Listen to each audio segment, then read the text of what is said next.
ഗുരുവായൂരപ്പ, ഇതുവരെ നിന്നോടു പരിഭവം മാത്രമേ പറഞ്ഞുള്ളൂ, എന്റെ പരിതാപം മാത്രമേ പറഞ്ഞുള്ളൂ.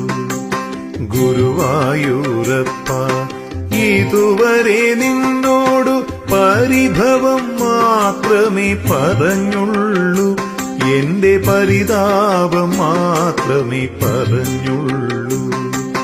അവിടുത്തെ കാരുണ്യം ഓർക്കുമ്പോൾ ഇതരുതായിരുന്നെന്നു തോന്നുന്നു.